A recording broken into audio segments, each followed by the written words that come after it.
السلام علیکم ورحمۃ اللہ وبرکاتہ۔ ہیکل سلیمانی اور تابوت سکینہ کا ذکر مذہبی تاریخ کے حوالے سے بکثرت سننے کو ملتا ہے، لیکن حقائق کا علم بہت کم پایا جاتا ہے۔ اگرچہ مسلمان، عیسائیوں اور یہودیوں میں اس کے متعلق مختلف آراء بیان کی جاتی ہیں، تاہم اہم نکات اور واقعات پر تاریخ دانوں کا اتفاق ہے۔ جب بنی اسرائیل فرعون سے نجات پا کر فلسطین چلے آئے تو انہوں نے عرب سرزمین پر بسیرا کر لیا۔ حضرت موسیٰ علیٰ نبینا علیہ الصلوۃ والسلام کے بعد بنی اسرائیل کی رہنمائی حضرت طالوت علیہ السلام، حضرت داؤد علیہ السلام اور حضرت سلیمان علیہ السلام نے کی۔ یہ بھی بتایا جاتا ہے کہ حضرت داؤد علیٰ نبینا علیہ الصلوۃ والسلام نے حضرت طالوت علیہ السلام کی صاحبزادی سے شادی کی۔ تابوت سکینہ کے متعلق بتایا جاتا ہے کہ یہ حضرت آدم کو دیا گیا اور ان سے حضرت داؤد علیہ السلام تک پہنچا۔ کہا جاتا ہے کہ جب یہ صندوق حضرت داؤد علیہ نبینا علیہ الصلوۃ والسلام کے پاس آیا تھا تو اس میں لوح قرآنی اور حضرت موسیٰ علیہ السلام کا عصا بھی تھا، اور تورات کوہ سینا پر حضرت موسیٰ علیہ السلام کو دی گئی تختیاں اور وہ برتن بھی تھا جس میں آسمانوں سے من و سلوہ اتارا گیا تھا۔ اسرائیلی تابوت سکینہ کو اپنے قبلہ کے طور پر استعمال کرتے تھے۔ تاریخ کی کتابوں کے مطابق حضرت داؤد علیہ نبینا علیہ الصلوۃ والسلام نے تابوت سکینہ کے تحفظ کے لیے ایک مضبوط عمارت تعمیر کرنے کا فیصلہ کیا۔ یہ عمارت حضرت سلیمان علیہ السلام کے دور میں مکمل ہوئی اور اسے ہیکل سلیمانی کا نام دیا گیا۔ تابوت سکینہ اس عمارت میں اہل بابل کے حملے تک محفوظ رہا۔ بعض تاریخ دانوں کا کہنا ہے کہ اہل بابل اسے اپنے ساتھ لے گئے، جبکہ ایک رائے یہ بھی ہے کہ اسے آسمانوں پر اٹھا لیا گیا۔ اس واقعے کے بعد بنی اسرائیل نے ہیکل سلیمانی کو دوبارہ تعمیر کیا۔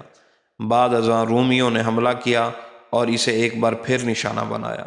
انہوں نے اس کی جگہ ایک کلیسا کی تعمیر کی۔ حضرت عمر رضی اللہ تعالی عنہ نے اس سرزمین کو فتح کیا تو رومیوں کے کلیسے سے کچھ فاصلے پر دعا فرمائی، جہاں مسجد اقصی کی تعمیر کی گئی۔ یہودی دعویٰ کرتے ہیں کہ جس جگہ مسجد اقصی واقع ہے وہاں ان کا معبد تھا۔ مسلمان اس جگہ کو اپنے لیے مقدس جانتے ہیں، مگر یہودیوں کا عقیدہ ہے کہ مسجد کو شہید کر کے اس کی جگہ ہیکل سلیمانی کی دوبارہ تعمیر کی جائے گی۔ وہ ہیکل کی ایک پسماندہ دیوار میں واقع دروازے کے متعلق بھی سمجھتے ہیں کہ یہ قیامت سے قبل ان کے بادشاہ کی واپسی کا راستہ ہے۔ وہ سمجھتے ہیں کہ جب اس دروازے سے ان کا بادشاہ نکلے گا تو اس کے پیچھے تمام مردے اٹھ کھڑے ہوں گے۔ البتہ مسلم روایات کے مطابق یہودیوں کا بادشاہ دجال ہے۔ حضرت داؤد علیہ السلام تابوت سکینہ کی حفاظت کے لیے ایک عمارت تعمیر کرنا چاہتے تھے، مگر اپنی زندگی میں ایسا نہ کر سکے۔ آپ کے بعد حضرت سلیمان علیہ نبینا علیہ الصلوۃ والسلام نے اللہ کے حکم سے ہیکل سلیمانی کی تعمیر کا بیڑا اٹھایا اور جنات کی مدد سے اس کی تعمیر شروع کی۔ ہیکل سلیمانی کی تعمیر کے آخری مراحل میں اللہ تعالی نے آپ کو بتا دیا کہ آپ کی زندگی کا وقت پورا ہو چکا ہے، جلد آپ اس دار فانی سے کوچ کر جائیں گے۔ آپ نے جنات کو حکم دیا کہ ان کے لیے شیشے کا ایک کمرہ تعمیر کریں۔ کمرے کی تعمیر مکمل ہونے پر آپ اس میں چلے گئے اور اپنی لاٹھی کے سہارے کھڑے ہو گئے تاکہ موت واقع ہو جانے پر آپ کا جسم مبارک زمین پر نہ گرے اور جنات یہی سمجھتے رہیں کہ آپ زندہ ہیں۔ ہیکل سلیمانی کی تعمیر مکمل کریں۔ قرآن میں اس واقعے کا ذکر موجود ہے جس میں اللہ تعالیٰ فرماتے ہیں کہ جب ہیکل سلیمانی کی تعمیر جنات نے مکمل کر لی تو اللہ کے حکم سے جس لاٹھی کے سہارے حضرت سلیمان کھڑے تھے اسے دیمک نے کھا کر کھوکھلا کر دیا اور آپ کا بوجھ نہ سہار سکی، اور آپ جو موت واقع ہو جانے کے بعد اس کے سہارے کھڑے تھے گر گئے، جس سے جنات اور دیگر مخلوقات کو آپ کی موت کا علم ہوا۔ ہیکل سلیمانی کے اندر ایک اور کمرہ نما عمارت بھی تعمیر کی گئی تھی جسے قدس کا نام دیا گیا تھا، جہاں ایک پردے کے پیچھے محراب تھی جس میں تابوت سکینہ کو رکھا گیا تھا۔